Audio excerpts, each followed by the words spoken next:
Versículo. Ya. Bien, vamos a empezar con... Sí, claro. Era para ubicarme acá. Vamos a invitar al Señor. Qué buena su presencia. Algo bien bonito es que desde que ya venía en el carro escuchaba testimonios de las personas en el momento de la oración de la fe. Una persona, conforme estaba pidiendo, le hacen una llamada, ¿no? Que yo llevé del eje cafetero, una persona de un negocio, de una manera muy extraña como se empezó a dar todo, y el que lo llamaba era el socio de ese proyecto que estaba como en nebuloso, que tenían ya una reunión inmediatamente llegar al otro día, o sea el lunes, a Armenia con el ministerio de qué era, no recuerdo, un ministerio público para ayudar a hacer unas casas en unos materiales reciclables y con icopor. Algo bien interesante, y era lo que estaba pidiendo y ya se está empezando a materializar.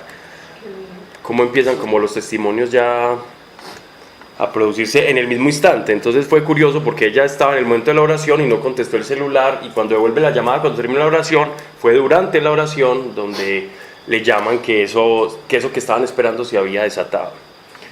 Fue bien bonito. Padre, gracias por tu presencia, por tu amor. Ay, Señor, muéstranos quiénes somos para ti. Y en esa revelación, Señor, perdernos en tu amor y seguirte, Señor, con el único compromiso de que es lo mejor para nosotros, Señor, y que nuestra alma verdaderamente anhela eso. Seguirte, perseguirte, buscarte, desearte. Gracias, Señor, por caminar entre nosotros de una manera tan real, viva, con poder, con señales para el incrédulo y que afianzan nuestra fe. Hoy vamos a hablar de tu revelación, Padre, para que por la palabra seamos transformados en nuestro interior, en nuestro corazón, y para que cada relación con los demás, Señor, que nace desde nosotros, sea permeada por la revelación y fructificando en ella, Padre, podamos decir que la palabra es eficaz, es funcional, es práctica, tiene sentido, funciona para nuestras vidas, y de esa forma darte gloria. En el nombre de tu Hijo Jesucristo, Señor. Amén. Bueno, vamos entonces a Ezequiel. Vamos ni en la mitad. Ezequiel lo podemos dividir en tres fracciones. La primera es el anuncio y es el mensaje de la destrucción. La segunda fase del mensaje de Ezequiel, a lo largo de todos los capítulos, cuando estamos llegando ya a esta parte, la mitad, es como toda la parte moralizante y de advertencias al pueblo actual, y el reclamo moral y de justicia al pueblo. Y la tercera son las profecías sobre el retorno y la reconstrucción de la ciudad y cómo va a ser el Israel en los días postreros. Es como la parte apocalíptica del libro de Ezequiel. Entonces la podríamos como dividir en esas tres partes. En estos momentos ya estamos iniciando en la segunda parte del libro de Ezequiel. Entonces vamos a ver mucha teología moral, ¿no? O ideal de justicia para Dios versus lo que es la idolatría como la principal causa de injusticia y de iniquidad en medio de su pueblo. Y cuando se cae en la idolatría se desprende todo lo que es el resto de pecados. Primero idolatría, y después de la idolatría es como que el corazón pierde el freno, pierde amortiguador y empieza a caer en cualquier cantidad de inmundicias.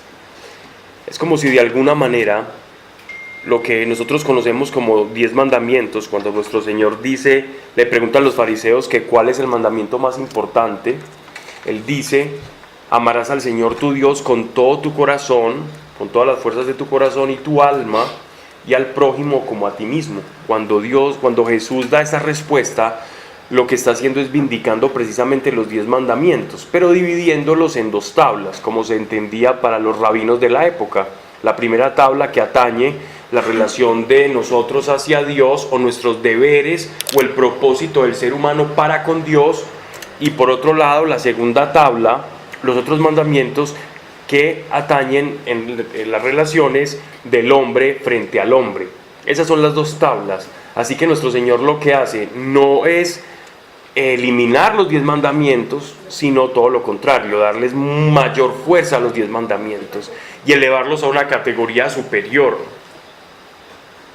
Pero ya nosotros, por medio del Espíritu Santo que habita en cada uno de nosotros, pues esos 10 mandamientos no van a ser como una ley, como algo, como un deber ser, sino como movidos por el Espíritu a hacer lo que nosotros vamos a buscar ser, pero de corazón, de verdad, en la verdad, movidos en el Espíritu. Y en Israel precisamente ellos no tenían ese conocimiento intuitivo de Dios, sino que la relación del pueblo de Israel para con Dios era por el cumplimiento del pacto. Capítulo 14, versículo 1. Vinieron a mí algunos de los ancianos de Israel y se sentaron delante de mí, y me fue dirigida palabra de Dios diciendo: Hijo de hombre, estas gentes llevan sus ídolos dentro de su corazón y miran con sus ojos el escándalo de su iniquidad. ¿Voy a dejarme consultar por ellos? Háblales por tanto y diles: así habla el Señor. A todos los de la casa de Israel que, llevando sus ídolos en su corazón y mirando con sus ojos el escándalo de su iniquidad, vinieron al profeta, les responderé yo mismo. Dios hablándoles de la muchedumbre de sus ídolos, para agarrar a la casa de Israel por su propio corazón, ya que por sus ídolos se aparta de mí. Entonces, van un grupo de ancianos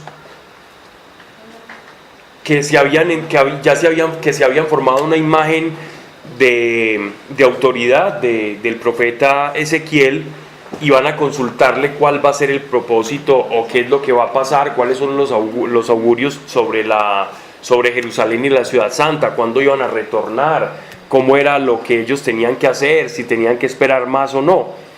Y en vez de una profecía sobre algo bueno, lo que van a recibir es precisamente la profecía que los está exhortando y amonestando y contándoles la razón por la cual Dios no va a perdonar a Jerusalén, y es porque han caído en la más obtrusa de las idolatrías. Y de alguna otra manera también les está hablando a ellos y les está diciendo: ustedes también han participado de eso y por eso están en el exilio. Dice: di por tanto a la casa de Israel, así habla el Señor: convertíos y apartaos de vuestros ídolos y apartad la vista de vuestras abominaciones. Porque a quien quiera de la casa de Israel que de mí se apartare para poner en su corazón sus ídolos y sus ojos en el escándalo de su iniquidad, y viniera al profeta para preguntarle, le responderé yo, Dios, por mí mismo. Entonces miren aquí algo bien interesante, y es que para poner en su corazón sus ídolos, para poner en su corazón sus ídolos. Entonces, ¿dónde se desarrolla la idolatría? Es en el corazón. La idolatría es una enfermedad del corazón.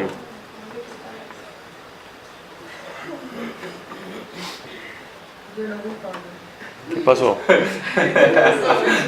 La idolatría es una enfermedad del corazón. ¿Qué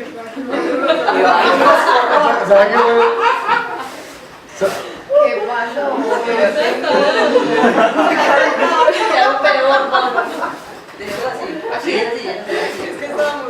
¿Sabe qué fue lo más charro? Que Pablo entendió y usted no. Más, es que tiene 3 niveles. Ya está así, ¿no quieres? Gracias. Se perdió el respeto. Bien.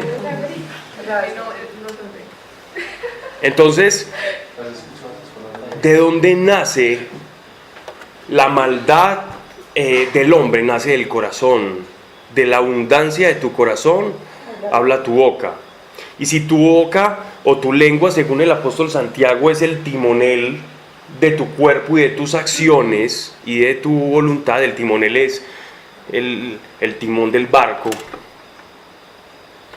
entonces, ¿dónde está la fuerza que lleva a buscar una dirección, que viene siendo la lengua o tu boca, o lo que habla tu boca? Es el corazón. Entonces, el corazón es la marea o el barco puede ser también asociado, y el timonel es la lengua.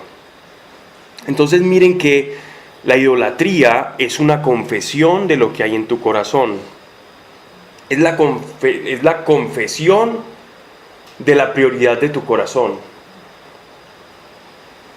La idolatría entonces viene siendo la confesión de alguien que pone a Dios como algo secundario en su vida, no como lo primero. Y es que el corazón del ser humano está desarrollado para Dios. Nosotros fuimos creados de Dios, por Dios y para Él. Solo en Él hallamos propósito, solo en Él, escondidos en Él, entrados y en intimidad con Él y unidos a Él podemos descubrir propósito en la vida y encontrar verdadera realización, la realización humana que todos estamos buscando y a la que todos tenemos, digámoslo así, como hambre y necesidad de autorrealizarnos en la vida, porque eso es uno de los grandes móviles del ser humano. Por un lado el miedo a la muerte, por el otro lado la necesidad de autorrealización, que algunos interpretan como precisamente el mecanismo por el cual el hombre le huye a la muerte. Pero independientemente de lo que la psicología o algunas personas digan sobre eso, ese sentimiento de autorrealización en las cosas del mundo, lo único que nos va a acarrear con la satisfacción de aquello que estábamos deseando es mayor sufrimiento. Porque ya recuerden cuando veíamos el libro de Eclesiastés, que ese lo leímos a fondo y yo creo que le dedicamos mucho tiempo porque cada frase que decía el rey Salomón era bastante fuerte y carnuda. Allí nos encontramos precisamente con que el rey Salomón ya había descubierto esto del corazón, y él a la aflicción, lo que traducimos como aflicción de espíritu en la traducción hebrea es aflicción del corazón. Y he visto que consiguiendo todas las cosas en Jerusalén, tuve reinas, tuve oro, tuve mucho más que todos los que me precedieron, pero me he dado cuenta, y ya viejo el hombre, que todo es aflicción de espíritu, que todo es vanidad, vanidad de vanidades. Otras traducciones dicen que es ilusión de ilusiones. ¿Por qué? Porque la autorrealización fuera de Dios no se puede alcanzar. Que las metas dan premios, sí. Que la conclusión de metas te hace sentir satisfacción. Alguien da un sentimiento de autorrealización, sí. Pero ¿quién con ese sentimiento de autorrealización verdaderamente se vuelve a una persona plena? Nadie. Y tiene que ir por otras metas para intentar buscar esa famosa autorrealización que parece nunca va a llegar. Hasta que al final, cuando ya desistieron, entonces dicen, no, parece que es espiritual, y las iglesias se llenan de viejitos.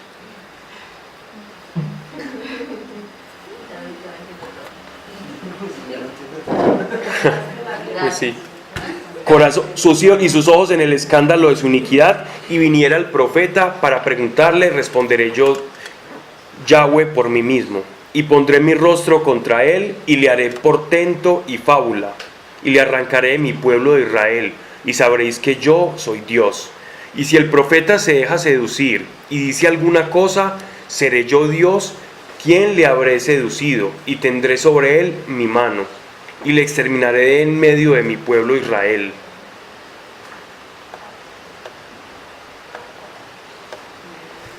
Y llevarán sobre sí su maldad, según la maldad de quien pregunta, así será la maldad de quien responde. Miren esto, qué tan impresionante. Hasta el momento, voy a decir algo acá que es muy fuerte y que lo pueden incluso subrayar si tienen la Biblia de uso cotidiano ahí. Hasta este punto, en todas las sagradas escrituras, Dios demanda una justicia comunitaria de su pueblo. La sangre de su pueblo es como si ellos estuvieran completamente unidos como una corporación, una comunidad, una hermandad. El pueblo de Judá, el pueblo de Israel, judíos e israelitas, una sola nación, unidos por un lazo de sangre y un pacto con Dios. Y los juicios que Dios hacía sobre el pueblo eran juicios comunitarios.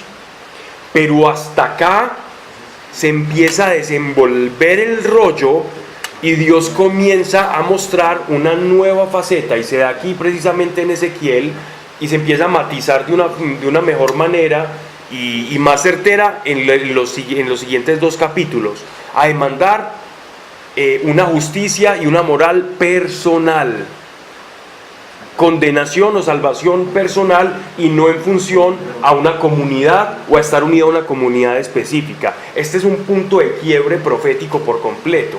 De hecho, era tan difícil hasta antes del cautiverio de Babilonia, y aquí les voy a dar como una respuesta a una pregunta no hecha, pero miren que es raro encontrar, por ejemplo, en el Antiguo Testamento, hasta este punto, una teología o una cosmología de parte de la revelación de Dios y el pueblo de Israel sobre el más allá, sobre a dónde van los muertos. Algunos de los salmos dicen: y no dejarás que mi alma se vaya a los abismos, traducido del Sheol, por ejemplo. O no permitas que tu santo experimente la corrupción, o cosas de ese estilo. Pero para el semita, para el judío de la época de Ezequiel, el pensar en el más allá era algo muy extraño. Ellos no sabían con qué se iban a encontrar. Ellos todavía no tenían la concepción de trascendencia del espíritu, de vida eterna. Ellos pensaban, como el rey Salomón pensaba con toda la sabiduría del mundo, que si él moría, hasta ahí llegaba, y que el caminar con Dios era para tener una buena vida, pero tu vida terminaba. Y tenían vagos conceptos sobre un más allá, pero no tenían definido esto, porque ellos no hacían teología de invenciones, por lo menos en la Biblia como tal. Ellos hacían teología de la revelación de Dios. Ellos eran muy cuidadosos. Pese a la idolatría y todo lo que ustedes quieran, los judíos eran muy cuidadosos de hacer teología o de extraviarse en abstracciones o en conceptualizaciones, como si lo hacían los griegos. Los griegos iban detrás de una pregunta, surgía otra, y esa los llevaba a otra, y así se desarrolló la filosofía. Los judíos no tendían a filosofar. Todo se quedaba como en la materialidad de la vida cotidiana. Lo más parecido a un tratado filosófico existencialista que hay, de hecho es el primer tratado existencialista, es Eclesiastés. Pero todo versa sobre la vida cotidiana y el quehacer de las cosas del ser humano, pero poco se cuestiona sobre el más allá. Aquí en Ezequiel ya empieza a desdoblarse el hecho de que Dios demanda una justicia personal y no comunitaria. Y es precisamente en Babilonia, en esos años que ellos estuvieron en el cautiverio, donde más revelación profética, y por parte del profeta Daniel, por los mismos eruditos que interpretaban las escrituras, que comenzaron a esbozarse o a tener las primeras aproximaciones a una vida futura, a una vida ultraterrena, a una vida después de la muerte. Y ahí se empieza a desarrollar toda esa teología que después vemos recogida en el libro deuterocanónico de Tobías, que es un libro que no lo tienen todas las Biblias, lo tienen las Biblias que son católicas. El libro de Tobías como un libro deuterocanónico, que significa deutero, del segundo canon, ¿ya? Las Biblias, por ejemplo, que son de la Reforma Protestante, no tienen esos libros, aunque hay algunas que lo tienen, pero lo tienen como algo aparte, ¿cierto?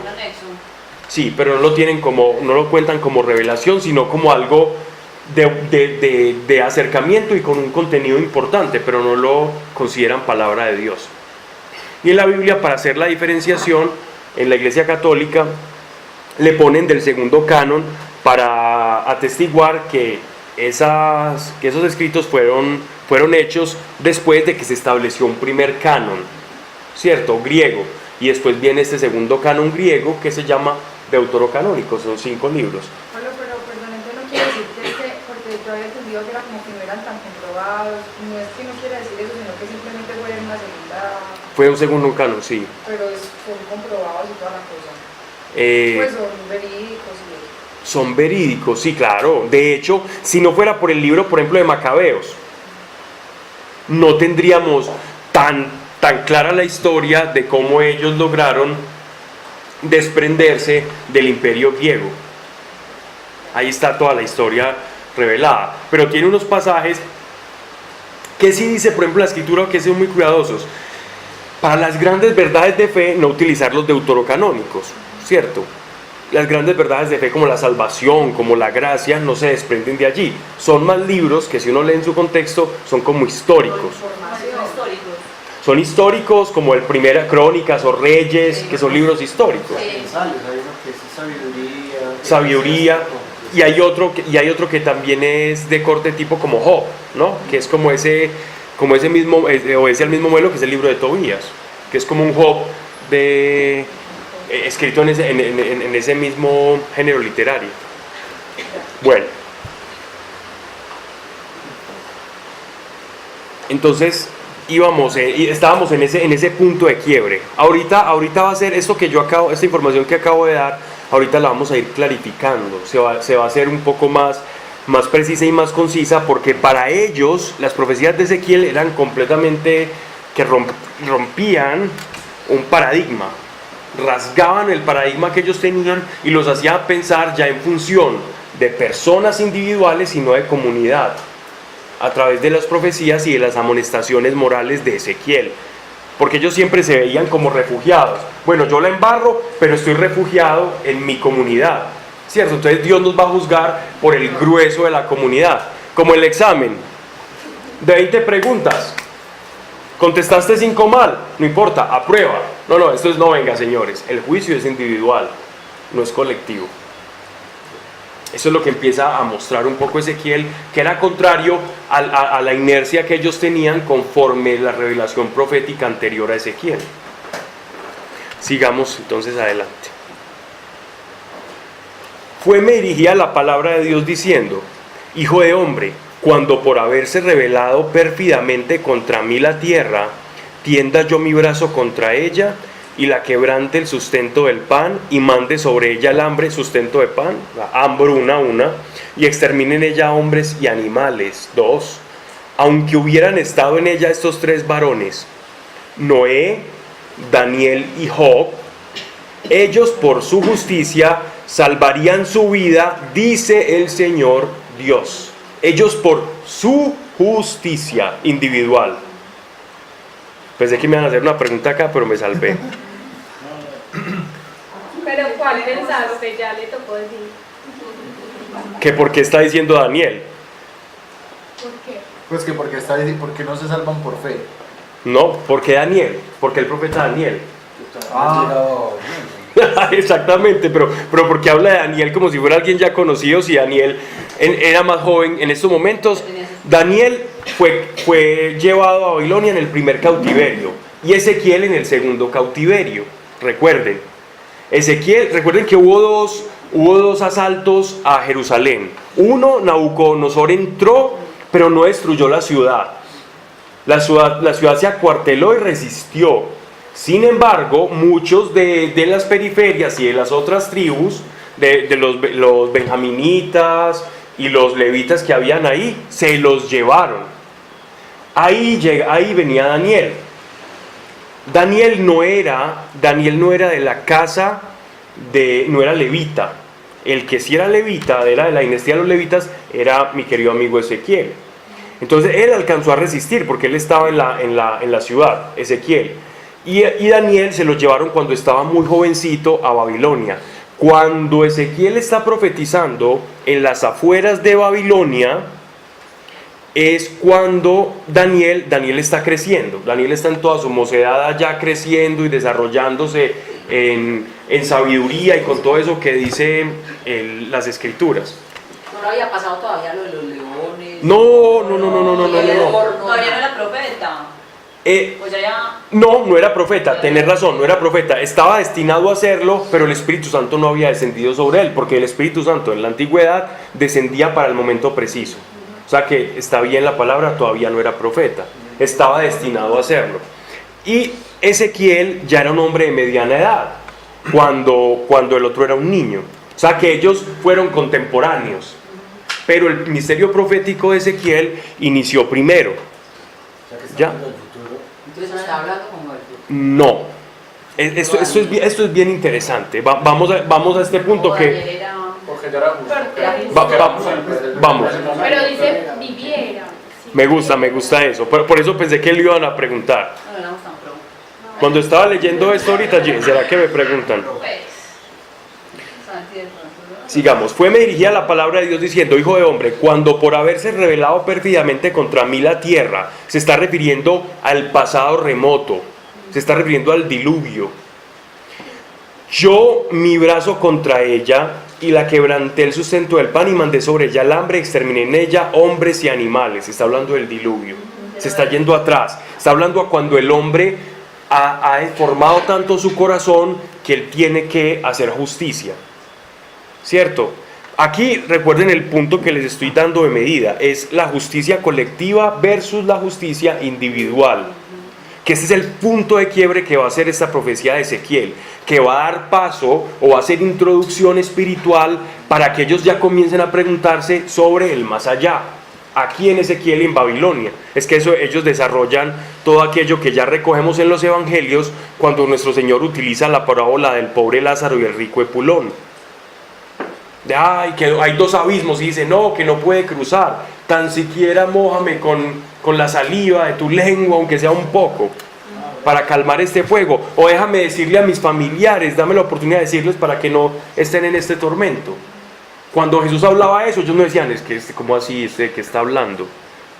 No, ellos entendían, porque ya había, digámoslo así, como una enseñanza sobre una vida futura de recompensa y de castigo moralizante, ¿cierto? Porque si no, Jesús te hubiera tenido que explicar esa parábola y decirles, mire, es que hay una vida futura, una vida eterna. Y cuando Pedro le dice, Señor, solamente tú tienes palabras de vida eterna, ellos ya se imaginaban que había algo más, o sea, que había ya una preparación espiritual de Dios para el pueblo, para aceptar el mensaje del Evangelio. Pero miren que aún así, la facción de los saduceos no comulgaba con esa idea. Los saduceos eran completamente materialistas en su manera de ver al hombre. Veían al hombre como un bultico de carne pensante que si cumplía la ley era bendecido, le iba bien y se ganaba todos los balotos y moría feliz sin ninguna enfermedad, simplemente de viejo. Y que el que no cumplía la ley pues le iba mal, tenía enfermedades, le salían hijos malos, etcétera, etcétera. Esa era la mentalidad saducea, pero ya los fariseos habían recogido toda una doctrina escritural y de la revelación sobre la resurrección de los muertos, sobre la vida futura, y esas eran las disputas que aprovechaba el apóstol Pablo cuando quería poner a una facción en contra de la otra y poderse volar. En su astucia, pues, el apóstol Pablo los ponía en esas peleas y más de una se libró. ¿Recuerdan en Hechos de los Apóstoles? Sí. Dice, y quebranté el sustento del pan y mandé sobre ella el hambre y exterminé en ella hombres y animales, aunque hubieran estado en ella esos tres varones, Noé, Daniel y Job. Nótese algo, Noé no era judío, no es padre de las tres facciones humanas. Noé no era judío, Noé fue el papa de los semitas, de los camitas y de los jafetitas, de Cam, Sem y Jafet, de las tres familias por las cuales se diseminó toda la tierra y todas las razas y fenotipos físicos que están en la humanidad. De esas tres ramas se partieron, o sea que Noé no era un justo judío, era un justo prediluviano. Listo, no nos metamos con Daniel, vamos con Job. Job, el libro más antiguo de la escritura. Job tampoco dice que era Job descendiente de tal, hijo de tal. No, Job es el prototipo de un hombre justo. Antes de la ley, no sabemos quién era Job. No era propiamente un descendiente del Sinaí, propiamente hablando. Es decir, es una persona de esa naturaleza. Daniel acá, y eso genera un poco de controversia, porque si él escribió esto cuando Daniel era un jovencito que estaba apenas allá instruyéndose y creciendo en sabiduría ya en Babilonia, en la casa real, junto a tres amigos que estaban un poco más grandes que él, este Daniel lo podemos interpretar como una leyenda semita. Hay una ciudad que se llama Ugarit.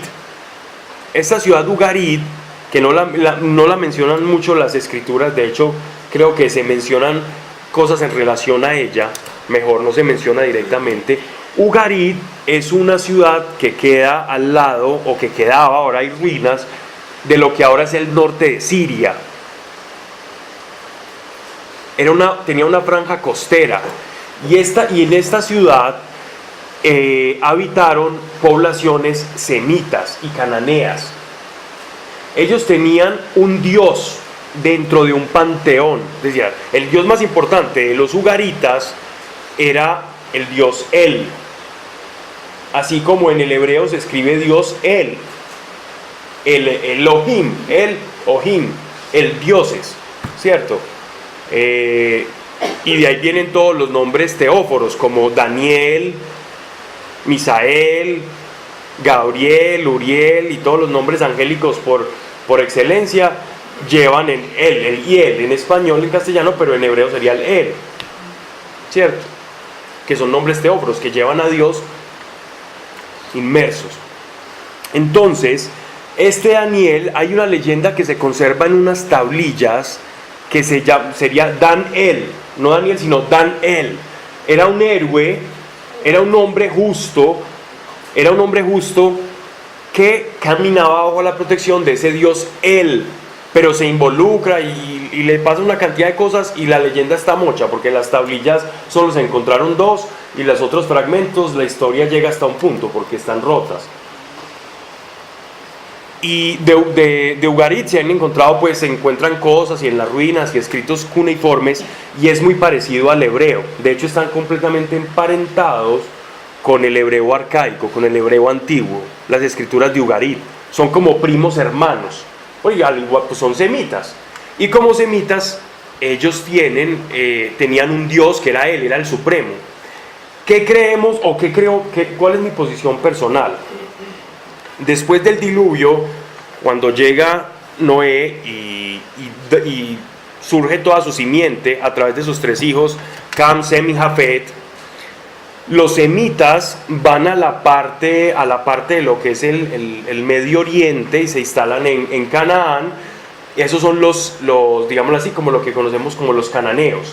Y hay otra parte que se hace en el fértil creciente, o en la parte de Mesopotamia Baja, que serían como los ugarits o los occidentales.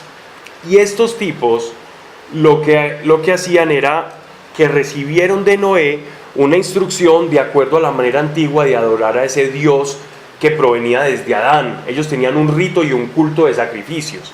El culto de sacrificio y de ritual, Dios no se lo enseñó a Abraham.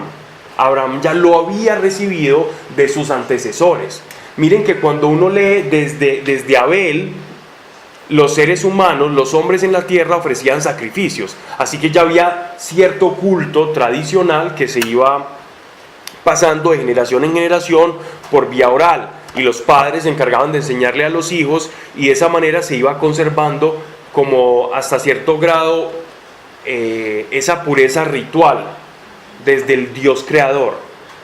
Llega un momento en que estas tribus empiezan a desarrollar, empiezan a separarse, a hacer divisiones territoriales, y salen hombres que empiezan a tener otros dioses, pero conservan el Dios de antaño, el Dios El, el Dios de Noé, pero inmersos en una cantidad de panteón.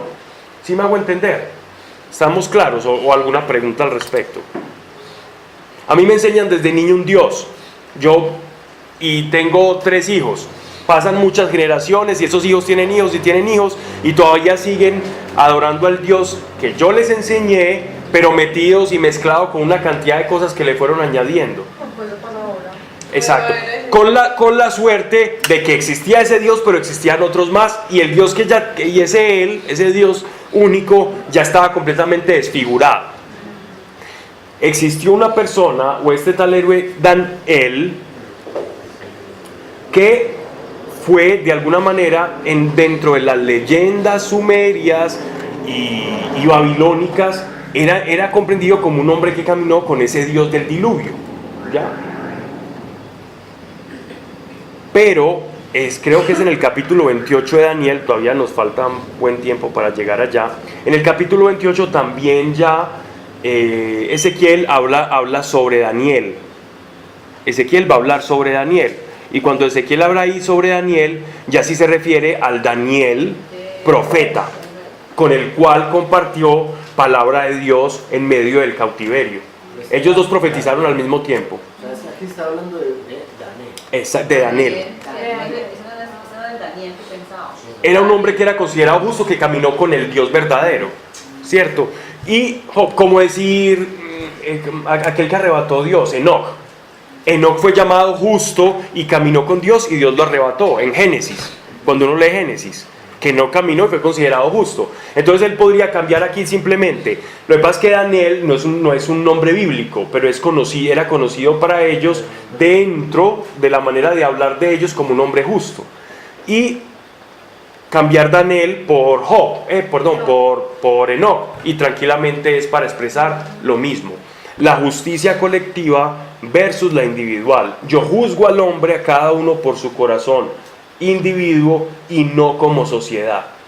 El juicio es individual, no colectivo, dime. Era un hombre justo para él.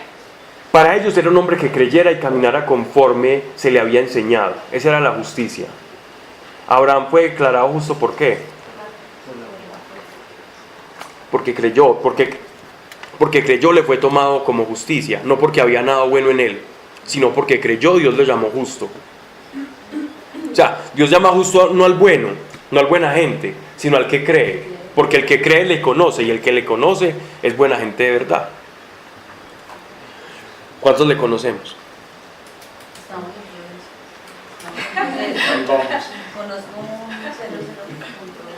No, y así va a ser toda la vida, eso va a ser muy bueno. En el mismo libro de Ezequiel se vuelve y se habla de ese tal Daniel para el capítulo 28. Pero el 28 no es de ese mismo, No, es de Daniel babilónico. pero aquí dice Daniel. Sí, no, pero ahí es Daniel babilónico, yo por eso quise hacer la salvedad. Sí, eres más sabio que Daniel. Sí, pero no, ahí yo quería hacer la salvedad, por eso dije mi punto. En este punto quería hacer la transición de Daniel este personaje, pero en el 28 es Daniel el profeta, que ahí va a profetizar en contra de Tiro. Pablo, no tenía que ver nada la justicia. Lo que pasa es que ese comentario es de la Jerusalén, ¿cierto? Y el comentario de la Jerusalén viene apoyado de cierta corriente, ¿cierto? Entonces, pero de lo que yo he examinado, ¿cierto? De lo que yo he hurgado, he visto que en este caso se está refiriendo a este hombre justo, pero en el otro sí se refiere a Daniel. Porque en esta versión de la Jerusalén, en este primer pasaje que hemos estado, dice Daniel. El 14 dice Daniel, y más adelante dice Daniel. Es al revés. Dios habla hoy, dice Daniel en los dos. Una interpretación teológica de los que traducen. Sí. Pablo, no, Pablo. Pero muy bueno que dice Daniel, para que la gente no se confunda. Pero Daniel y Daniel significan lo mismo.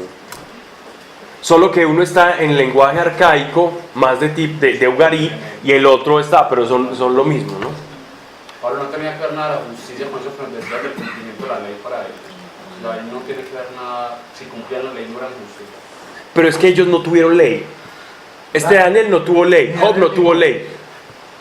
No estaba Ni Noé. Eso era entre Ellos no tuvieron ley. Entonces ellos eran justos por la fe. Precisamente, mira que la pregunta es muy buena, porque precisamente el apóstol Pablo, cuando explica la ley y la gracia y la salvación, que es por la gracia, él se va a cuando no había ley. Entonces él dice, mire que cuando no había ley, la salvación era por la fe. Y ahora, cuando el Señor cumple la ley en su cuerpo y en su sangre, para que nosotros pasemos por ese sacrificio, es de la misma manera que Abraham y que aquellos en la carta a los Hebreos. Es por la fe que alcanzamos justicia, no por la ley. Bien. Y si dice, ellos por su justicia salvarían su vida, dice el Señor Dios. Y si invadiera esa tierra con bestias feroces para que la desolaran, sin que nadie por miedo a las fieras las atravesara, si hubieran estado en ella esos 3 varones, por mi vida, dice Dios, no hubieran salvado a sus hijos ni a sus hijas. Ellos solos habrían escapado, y la tierra habría sido desolada. Y si mando contra ella la espada y digo, espada, recorre la tierra y extermina a hombres y animales, aunque en medio de ella estuvieran aquellos 3 varones, por mi vida, dice Dios, que no salvarían a sus hijos y a sus hijas, ellos solos se librarían. O si mandare sobre esa tierra la peste contra ella, derramando mi ira contra él con sangre, para exterminar hombres y bestias, aunque en medio de ella estuvieran Noé, Daniel y Job, por mi vida, dice Dios, no salvarían un hijo ni una hija. Por su propia justicia escaparían ellos y salvarían la propia. Justicia individual versus colectiva. Es importante esta revelación en medio de la profecía que iban teniendo, ¿cierto? Porque ellos pensaban, bueno, y si nosotros estamos aquí todos intercediendo. Y no es que no se pueda interceder por las causas de aquel que está viviendo de una manera innoble. No, sí se puede, no están diciendo eso. Lo que nos está diciendo es que la salvación, o que cada uno de nosotros debe dar cuentas a Dios de sus propias acciones, y que no nos podemos escudar en ser parte de una comunidad X. Entonces como yo voy a misa, o voy a misa ya la del padre Marianito que lo acabaron de canonizar, entonces allá eso sí me salvo. O si yo voy a ir a la iglesia de tal pastor y en tal culto, entonces allá es donde yo sí voy a estar. Por donde vaya, no. Allá de pronto sí. Pablo, cuando dicen en la promesa que cree y serán salvos tú y tu familia, si uno cree, pero es porque hay conversión en ellos, o... Es porque hay conversión en ellos, siempre. Todo aquel que ha de ver al Padre tiene que pasar sí o sí por la prueba de Cristo, sí o sí. Cuando nosotros leemos en el Evangelio que ancha y grande es la puerta que lleva a la perdición, pero corta y angosta y pequeña es la puerta que lleva a la salvación, no se refiere precisamente a la dificultad o a lo duro que es ingresar en la salvación. Se refiere a que está amoldada al tamaño de un hombre, que es Jesucristo. Es muy pequeña, porque es que hay tantas cosas. Venga, en el supermercado, en la mercadotecnia de las religiones espirituales, empecemos. Desde tiempos inmemoriales, el zoroastrismo, los yesidis, el hinduismo, el budismo, que surge del hinduismo, y de ahí entonces empiezan a salir una cantidad de cosas, y los ayurvedas y todas las religiones que vienen de la parte de la India. Por el otro lado tenemos las religiones del libro, entonces el Corán, el cristianismo, el judaísmo. Por otro lado entonces tenemos las que son gnósticas, que vienen de los cultos de los misterios de los egipcios. Entonces ya salen el gnosticismo, y del gnosticismo entonces sale el hermetismo, sale el ocultismo, del ocultismo entonces salen cosas nuevaeras, y los que se aprovechan dicen, no, es que yo quiero estar completo, y toman de todo un poquito, y bueno, y sacan la doctrina nueva era, y después llegan, no, pero es que también están los chamanes, y los chamanes también tienen esto, y ya vienen entonces los del temazcal, el peyote, y los de las Amazonas no se quieren quedar atrás, entonces también tienen su peyote, el peyote del sur de América que es el yagé, Y entonces dicen, bueno, los de Guatemala, no, nosotros también, y llegan los portugueses, los brasileros y dicen, no, nosotros también, entonces tenemos uno que se llama el Santo Daime, y después llegan otros, y bueno, en fin, perdón.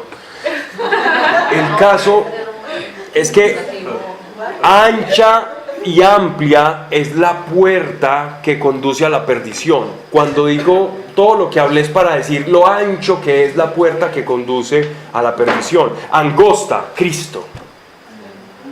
No es por el grado de dificultad o por los sacrificios o lo duro que sea el Evangelio, porque es que el Evangelio no puede ser llamado buenas noticias y al mismo tiempo que uno tenga que empeñar todo para poder entrar. No, el que lo empeñó todo en la cruz fue Él, para que tú lo tuvieses todo. Oye, ¿no que uno suele interpretar ese pasaje como lo duro del Evangelio? No, sino con la cuestión de que muchos son llamados, pocos son escogidos. Es decir, como... Uno lo asocia, ¿no? Sí, uno suele asociar eso digamos, con la parábola del sembrador. Es que el sembrador riega las semillas por muchas partes, pero solamente pelechan, digamos, las que caen en tierra fértil. Las que finalmente creen. Sí, claro, porque es decir, o sea, el mensaje de Jesús respecto de la salvación no es como que, vea que esto es muy difícil, sino tenga presente que no a todo el mundo le interesa. Claro. O sea, yo entiendo lo que vos acabaste de explicar, pero uno también podría interpretarlo como pilas que muchos se pierden, de hecho la mayoría se pierden. Claro, pero precisamente porque la piedra es muy pequeña, la piedra angular es pequeña, la que le da el sentido a todo, es pequeñita. Entonces, en esa pequeñez y en esa estrechez, muchos chocan. No, cualquiera que sea bueno y haga buenas obras se salva. Esa es la pregunta de todo aquel que llega a Jesús. Uno dice, ¿y entonces este? ¿Y entonces este? Yo solo sé que todos tenemos que pasar por la prueba de Cristo. No sé en qué momento, si en una fracción de segundo o no, pero todos tenemos que pasar por la prueba de Cristo para llegar al Padre. Ese se relaciona más con el verso que yo soy el camino, la verdad y la vida, nadie al Padre si no es por mí. Se relacionan más, ahí está el punto, se relaciona más el texto de la puerta con yo soy el camino, la verdad y la vida, nadie va al Padre si no es por mí. Esos son, qué bueno Daniel, esos son los dos textos a relacionar. ¿Qué pasó, Pau? Esos son los dos textos que debemos relacionar. Si es algo de quién se va a salvar o quién no, espero que no sea esa la pregunta. Bueno. Pablo, que todas las personas que son llamadas para poder pasar como ese proceso de conversión tienen que pasar por algo muy doloroso. No, eso es una gran mentira. Eso es una gran mentira. Yo no puedo decir que el Evangelio son buenas noticias y decir, hey, mira, te traigo buenas noticias. Viejos, cuando te termine de contar esto y hagas una oracioncita conmigo, se te va a caer la roña, va a pasar esto, vas a perder carro, casa y beca. Ay, qué pesar. Pero tranquilo. Y estás empezando en Dios. Ay, qué pesar. Ay, lo que le espera. Vea, pero después es muy bueno, pero al principio. Mentira. O antes de, no sé. Es más, es tan bueno al principio, tan bueno es que en las iglesias, que en el Apocalipsis, en una de las cartas a las iglesias, a la primera iglesia, habla sobre el primer amor. ¿Cómo es el primer amor? Exacto.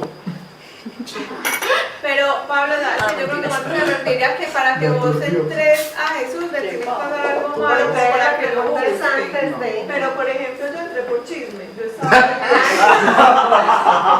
estaba súper bien y entré por chisme, no me pasó nada malo. Lastimosamente la mayoría espera a que le pase algo muy grave para buscarlo, pero no necesariamente tiene que ser así. Es más bien lo que dice Marianita. Porque lo que decía Pablo un día de que nadie estando como en el gozo va a buscar a Dios. Pero Dios lo busca. Es más difícil a veces, sí, claro. Estamos acostumbrados a usar al Dios manguera cósmica y que quema incendio. Pero ahora, ¿qué sí puede pasar en la fe? ¿Qué sí puede pasar en el Evangelio? Ocurre esto. ¿Qué sí puede ocurrir? Que si somos excesivamente carnales o tenemos pecados o cosas que nos están devorando por dentro y nos arrepentimos y vemos la luz de la salvación, es ese mismo desarraigo de aquellas cosas viejas las que nos van a producir sufrimiento en virtud del llamado santo que tenemos. Puede generar un sufrimiento, pero es un sufrimiento que viene acompañado, si caminamos conforme al Espíritu, de unas victorias que te van a proporcionar un sentimiento agradable de, yo ya no soy más esclavo de eso. Entonces, por una garrapata que te suelte o que se desarraigue de tus entrañas, de tu cuerpo y de tu carne, más visceral. Por cada cosa que te duela arrancar, viene la satisfacción de un peso menos en tu vida, de una carga menos y de una libertad mayor. Entonces, no podríamos decir que tampoco esa espolgada de la conversión es tan dolorosa, sino que antes te trae como cierta sensación de victoria y de libertad. Dios no lo ha sanado de un vicio de la carne o de la mente cuando hemos llegado a Él? Y no se siente uno más descargado, no se siente más liviano, mejor consigo mismo, con los demás. Lo que pasa es que a veces puede ser un poquito doloroso y confuso. Lo que pasa es que cuando Dios entra en la vida de uno, no en los primeros momentos, sino ya cuando uno ya empieza como a adentrarse un poco en Él, que Dios empieza a mostrarle que uno no debe poner las esperanzas en ciertas cosas. Y uno no debe digamos, como, sí, o sea, buscar refugio en el dinero, en las propias fuerzas, en los propios medios. Entonces Dios va desplazando eso a Él mismo y el sentido de realidad que uno ha tenido durante mucho tiempo va a quebrarse. Entonces ahí es cuando uno empieza a veces a confundirse.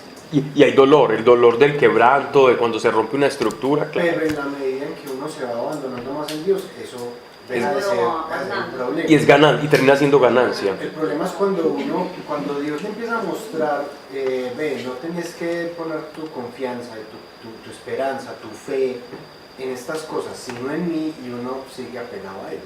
Ahí es cuando hay dolor. Sí, es que como que el dolor es directamente proporcional a qué tan agarrado estás de lo que tenés que soltar. Exactamente. Es verdad. De más rápido suelte, mucho mejor. De más rápido le da caso, Y más rápido le creo. Y por eso muchas veces... Y más rápido entra en el reposo. Y por eso muchas veces Dios, digamos que arranca cosas de la vida de la gente que aparentemente es un castigo, como, ay, pero ¿por qué me quitó todo el dinero? Con lo que le pasó a Enrique que él contaba, que él se metió con Dios y él se quebró. Y era millonario y se quebró. 5 años. Esa era su... Y él al principio pudo haberlo interpretado como, ay, esto es un castigo de Dios. No, pues ¿cuál castigo de Dios? Dios le está mostrando de la forma más drástica a él, no tiene que ser así con todo el mundo, que su confianza estaba en sus posibilidades, en el dinero, etcétera, y debía estar era en Dios. Lo que él construyó en el demonio para reedificar en Dios no puede utilizar cimientos del demonio. Lo que construyó con mentira, con estafas, cobrando cosas tiempo que no había trabajado, Dios no va a edificar sobre eso, pero después lo reedificó con los principios de él, pero en esos fueron 5 años de dolor. Pero que uno cuando lo cuenta pasa la página muy rápido, pero en esos 5 años hay dolor. Pero hay dolor con esperanza, que es diferente. Y esperanza no es precisamente una señora.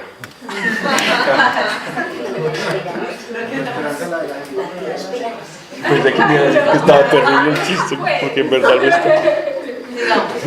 ¿De lo malo da risa o qué? Sí.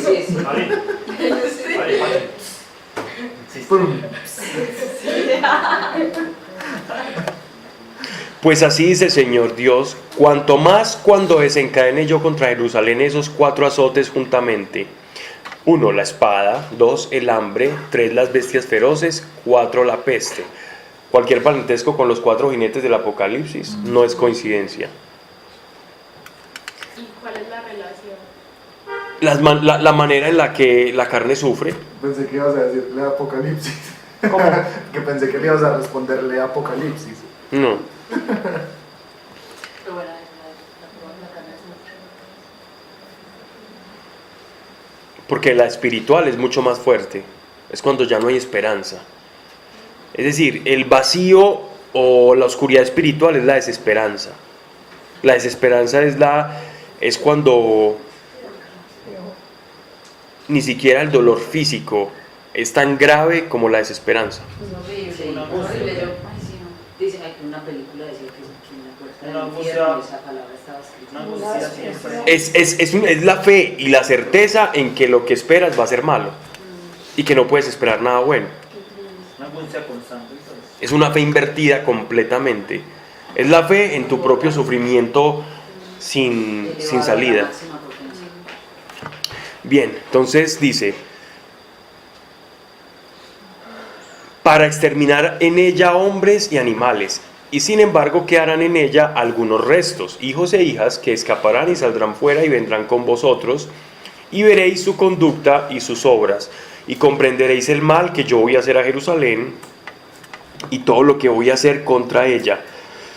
Lo comprenderéis cuando veáis su conducta y sus obras, y reconoceréis que no sin razón, porque precisamente ya en el corazón de estos ancianos, recuerden que Ezequiel está sentado conversando con unos ancianos que se le acercaron a decirle, bueno, ¿por qué no nos vaticina qué es lo que va a pasar? ¿En qué estamos? ¿Qué Dios va a hacer con nosotros acá? ¿Si nos va a liberar?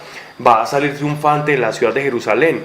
Y pese a todo lo que les había explicado, hasta acostarse en un ladrillo y todo eso, Él les responde, lo comprenderéis cuando veáis su conducta y sus obras, y reconoceréis que no sin razón hago yo cuanto hago, dice el Señor. Es decir, ustedes en mí, más que una profecía conforme a lo que ustedes quieren, van a tener una razón para su corazón. Todo esto que está diciendo Ezequiel es para darle a ellos un sentido de lo que Dios está haciendo. O sea, Dios les está hablando a ellos a la razón. Ustedes van a entender por todo esto que han obrado mal. Racionalmente, ustedes van a comprender que se equivocaron. Y no es por mi mano, sino por la balanza que cae y pesa sobre sus obras. Individualmente, nueva revelación para ellos, no colectivamente.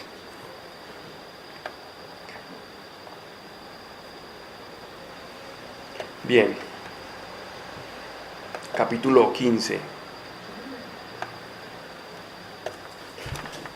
Este es interesante. Fueme dirigida la palabra de Dios diciendo, Hijo de hombre, ¿qué tiene más el palo de la viña que otro palo? Para entender esto nos tenemos que ir o trasladar a un viñedo, ¿cierto? Resulta pues que dentro de los profetas o el lenguaje profético, la vid o la viña es el pueblo de Israel. Es el viñedo del Señor, el viñedo, es un viñedo no silvestre, porque habían uvas silvestres. Es un viñedo sembrado de una cepa selecta, cuidada por Dios, para que diese un vino y una jugosidad deliciosa, de la mejor vendimia, la mejor cosecha, el mejor de los vinos. ¿Te gustan los vinos? Sí, ya me todo bien. Entonces, era lo mejor de lo mejor, era selecto, era como su vino. Esas grandes familias aristócratas en Europa van desarrollando cada una como su mejor cepa. Y eso es una cosa costosísima. La cepa de las cepas, allá la tienen, hay unas que están en urnas, son unas cosas valiosísimas, porque de ahí es donde sale todos los hijitos, todo el retoño. Israel, y eso tiene un nombre, pero en este momento no lo recuerdo. Israel era la cepa escogida de Dios, del viñedo de Dios. Todas las demás naciones eran puros palitos silvestres. Ahí, sin podar, dando uvitas ahí pendejitas, maluquitas, agraces. Ellos les llaman agraces a eso, que son esas uvitas amargas, el agraz, pero chiquiticas y nada que ver. Ellos eran una otra fruta. Entonces vámonos acá nuevamente. Fue mirar la palabra de Dios diciendo, Hijo de hombre, ¿qué tiene más el palo de la viña que otro palo? La viña, entiéndase, la del Señor. ¿Qué es el sarmiento entre todas las maderas de la selva? ¿Sacarán de él madera para hacer obra alguna? ¿Harán de él estacas para colgar cualquier cosa? Échase al fuego para que se consuma. Sus dos extremos son consumidos y arde también el medio. una planta, una rama de una viñita, de uvas, pues, dividida en dos: Israel del norte, Judá e Israel, ¿cierto? El medio es el tallo, es Dios. La de Dios, cuando es podada, se poda, se desgaja todo eso, solo queda la ramita. Ya desgajó. Norte de Israel, ¿qué pasó? Está desgajado. El norte de Israel ya no existe, ya solo queda Judá, un pedacito de Benjamín y los levitas que están ahí en el templo. Y bueno, y el levirato se conserva también a través de Daniel y algunos que van saliendo. De Ezequiel y otros que van saliendo. ¿Y qué pasa? Lo que está diciendo Dios es que esa viña que él conservó tanto, como va a ser podada, eso que quedó, refiriéndose a Jerusalén como el tallo, Jerusalén era el tallo, el centro teocrático, religioso por el templo, claro. Era el tallo, era lo que les daba sentido a ellos, la adoración en el templo, Israel del norte, Israel del sur, y Judá. Entonces, ¿qué queda? ¿Ustedes creen que ese tallo para qué sirve? Y les dice, ese tallo para lo que sirve es cuando usted poda. Cuando usted coge todo ese abrecho, eso que queda, todo ese sirve para qué, para compost o para quemar, para combustible.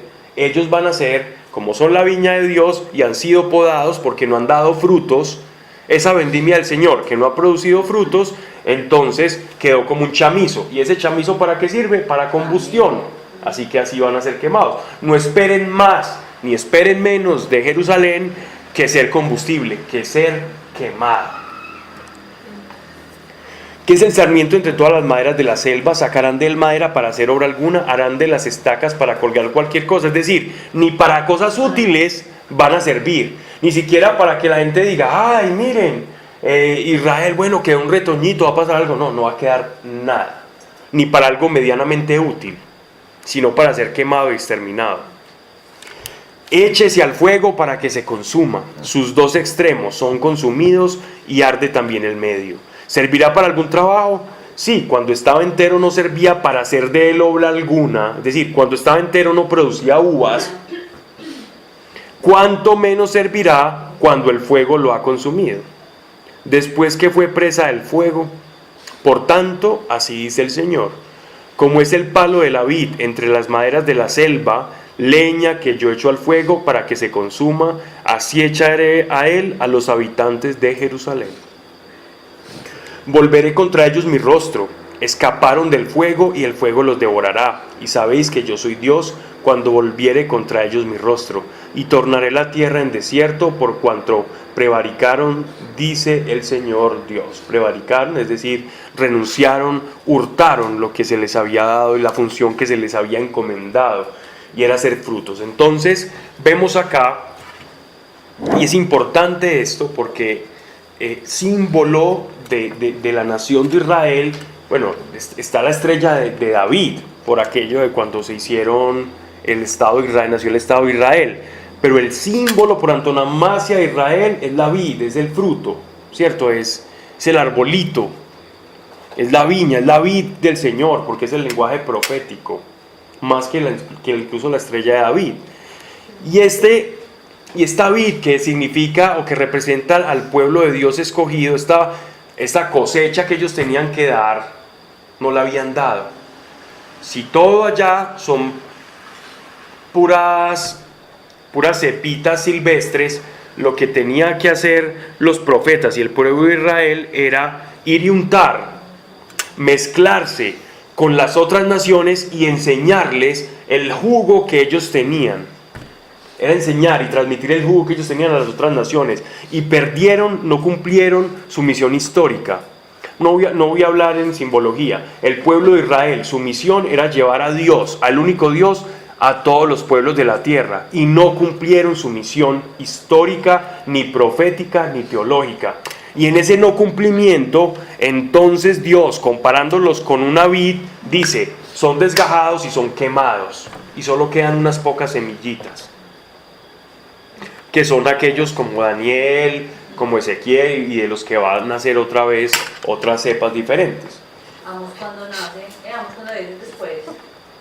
¿Qué después, cierto? Antes. Es antes que... Es que ya después de los exílicos, de lo que son Daniel, esos ya son muy pocos. Y Jeremías es antes. Lo que pasa es que decimos leer Ezequiel como para unirlo a Isaías, porque tienen una parte apocalíptica. Jeremías, incluso en su mensaje, es muy parecido a Ezequiel. Me pareció, digamos, también. Sí, Pues, anuncian y anuncian. Están anunciando Cuando llegan los asirios por un lado, y el otro, Jeremías, anuncia el acoso de los babilonios, sí, por el otro. Pero son las mismas adoraciones a otros. Sí, claro, los ídolos. Pasa que unos profetizan para Israel y otros profetizan para el sur. Dios mandaba por todos lados mensajeros. Entonces no había excusa. Por eso él dice, no hay excusa ni racional ni espiritual para que ustedes caigan en esa idolatría. ¿Y por qué tenía que ser Israel? Dios. Es importante. Y él lo va a decir ahorita. ¿Y por qué tenías que ser tú? Dime por qué tenías que ser tú y te diré por qué tenía que ser Israel.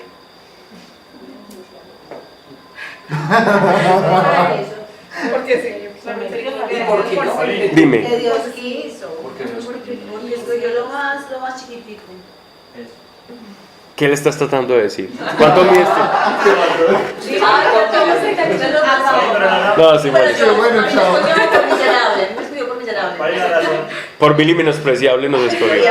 Porque era un pueblo tan pequeño sin nada, que él quería glorificarse, que cuando creciera Israel fuera por la gloria de Dios, más que ellos no se glorificaban porque eran sus propias fuerzas, sino que como Dios utilizaba, era un pueblo que no era nada, o sea, de la nada él quería hacer algo muy... Para en lo pequeño gloriarse es una interpretación muy humana, razonable y que da tranquilidad. Pero por más y por menos que eso lo escogió. Por la misma forma o la misma razón por la cual te escogió a ti, me escogió a mí. ¿Y sabes cuál es la razón? Yo no la sé. Así como tú enmudeciste, yo también enmudezco y no sé por qué nos escogió. Yo solo sé que Él da como pinceladas. Él dice, de lo vil y menospreciado. Entonces Anita por allá dice, por eso me escogió. Sí, es una pincelada que Él da. Pero aún más allá de eso vil y menospreciado, Él vio algo en nosotros que no sabemos y de lo cual no nos podemos gloriar. Entonces es una pregunta sin respuesta, pero si tú quieres un confort para la razón, puedes tener la tranquilidad en lo que dijo Dani, en glorificarse en una nación de beduinos trashumantes. Ya. Que ni nación eran. Ni siquiera eran pastores, se volvieron pastores después. Eran nómadas, eran de lo peorcito, eran los gitanos de antaño, los sin casa.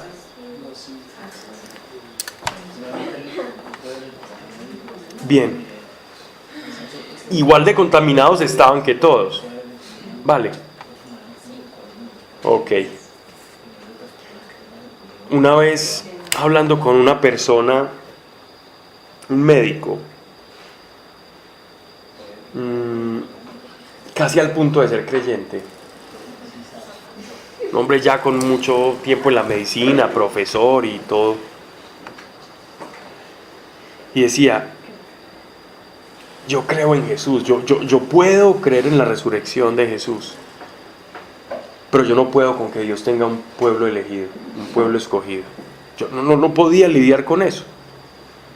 No era capaz de su corazón entender que Dios puede ver estas dos cosas y tomar esta y no tomar esta para un uso específico. O sea, ahí se puede decir que no entendía la soberanía de Dios. Eso era lo que iba a decir.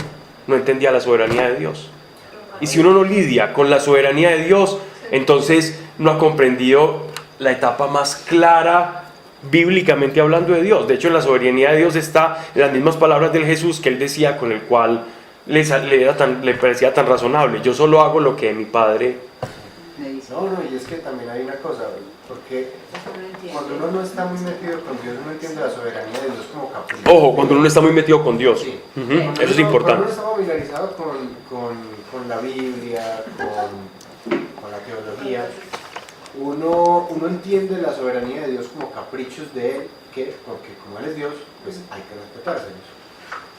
Pero realmente la soberanía de Dios va mucho más allá de eso. No es que Dios se encaprichó con Abel y no con Caín, o se encaprichó con Jacob y no con Esaú, y se encaprichó con Israel y no con el resto del mundo. No. O sea, lo que decía Pablo, hay usos. Entonces, Dios seleccionó, apartó a Israel para bendecir a la tierra a través de Israel. Pero no es como que ustedes son lo único que me importa y el resto, ¿cómo se va? Exactamente. Diste en el punto. Una interpretación de ver la elección de Israel en detrimento del resto del mundo es una visión de un corazón herido. O de un corazón que piensa de los que piensan que el mundo les debe algo. O también que ha estado permeado de ideologías de luchas de clases.